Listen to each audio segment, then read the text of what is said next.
Hi, this is Shay from Van City Rideshare, and this is your tutorial and video and tricks and tips guide on how to get hired on with Uber and Lyft. In part 2 here, I will be going over the required documents and some uploading tips with regards to these 5 things: a Class 4, a proof of work eligibility, your insurance, a commercial driving record abstract, and a commercial vehicle inspection.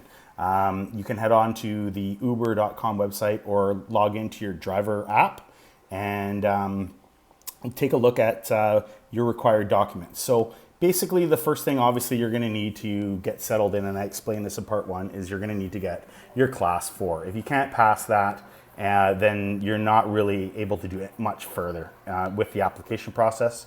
You are definitely going to need to be uploading your Class 4 driver's license right away. You can upload an interim driver's license with a copy of your passport, but everything has to be really clear.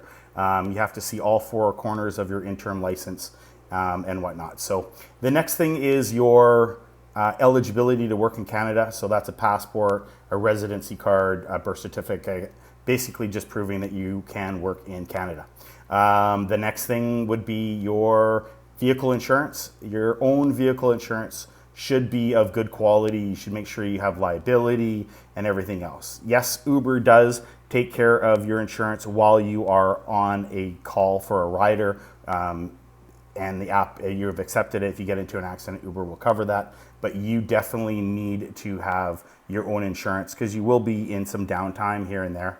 Now, the next major one is your driving record. I will be covering the criminal record check and the vetting process a little bit later because it was quite difficult. But as far as a driving record goes, you should be checking whether you're regular Class 5 or any other classes if you have anything that's outstanding, okay? That's super important because Uber does not want you to have any minor or major infractions for the last 3 years. So if you've been good and you haven't had any issues with the police or any issues with driving, period, and I mean, that can include things like speeding tickets. That can include things like cell phone infraction if you're on your cell phone, which is a very hefty fine in BC. I believe it's $1,000 or something along those lines. So if you don't have any of these issues, whether, as I said, it's speeding, cell phone tickets, DUIs, any of that kind of stuff, then you should be good to go. I would check your Class 5 before you apply for the Class 4.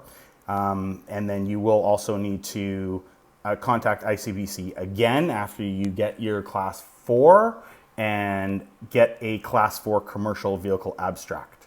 Once you're done that, you can then go and get your vehicle, commercial vehicle inspected. And obviously there's a lot of rules. The best place to take it is Canadian Tire. It's pretty cheap.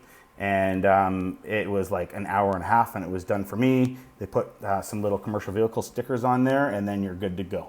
The next video that I'm going to do will be with regards to the vetting system, so and the RCMP check. So see you then.